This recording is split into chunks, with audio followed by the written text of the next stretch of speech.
Hello everyone, shalom, greetings, salutations. It is day 8. Congratulations. Mazel tov, Happy New Year. It is 8 days since the beginning of 5777 began, and I'm here to remind everyone what the chet letter is. The chet. The chet is the shape of the chuppah. Ever saw Meet the Fockers? Maybe you heard Owen Wilson say, chuppah. Right, a chuppah is where two people get married in the Jewish faith. And it is also, the chet reminds us that we are actually married to God.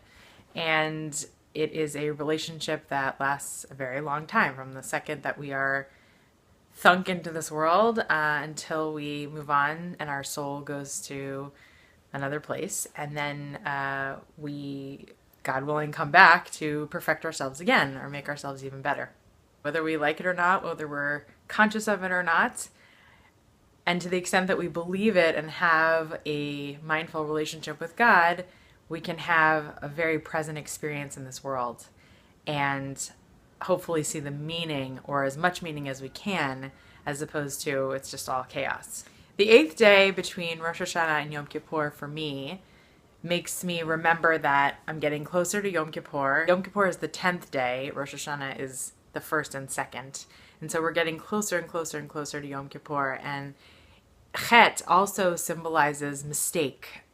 Some people mistranslate it as the word sin. We don't really have that word in the Jewish language, sin. We have chet. Chet, it means a mistake or a bad choice. Earlier in my talks about Rosh Hashanah, what is forgiveness all about? There are only 3 bad choices that cannot be forgiven. We already went through those. However, all the other ones, we have the opportunity to do teshuvah, or repentance, or return to our most pure state and wipe them clean. So chet is also something that people say in sports. Like in soccer, at the end of the field, you'll see a little chet. And the chet is yelled out in sports in Israel if somebody misses the mark. So if the ball goes outside of the little hut, someone will yell out chet. So that's how I remember what chet means. I have to make sure that I'm doing whatever I can to repair the situation at hand. And if I made a chet, if I missed the mark last year, so then I'll ask God to forgive me. And I'll ask the people who I may have impacted by the bad choice that I made for forgiveness, and then try to actually repair it.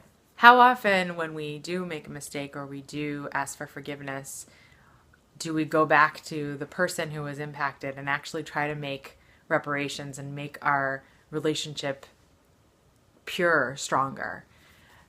Is saying sorry enough? It's a good day to think about that. The chet reminds us that we all make mistakes all the time. None of us are perfect. None of us are exempt from going through that whole process of, I made a mistake, I want to apologize, I want to do the steps that I need to do in order to repair it. On the other side, many times we have the opportunity to also forgive someone. Because we're living amongst other imperfect humans on this planet, there are lots of opportunities for us to repair the other side of the damage, where someone might have hurt us and we can say, I forgive you. And usually it's followed by a hug.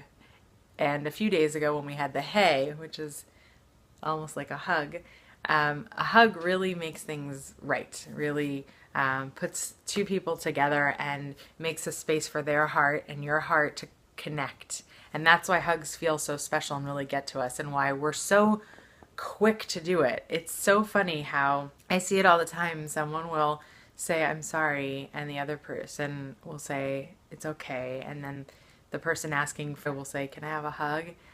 And it's as if they've even said, do you forgive me? But they're not saying those words, they're just saying, can I have a hug? And when the two people hug, it's quite beautiful. You feel, even if you're standing from the outside, like something has been mended. And isn't it funny how we're just so naturally drawn to do it? I want to wish everyone a healthy, easy, mindful fast on Yom Kippur, if you are observing that, or if any part of the day you decide to fast. And as we get closer to Yom Kippur, don't beat yourself up too much. We are ultimately married to God, who is unconditionally loving us and hopefully we are to God. And may we all be signed and sealed and delivered for a wonder-filled, mindful, happy, exciting, adventurous year ahead.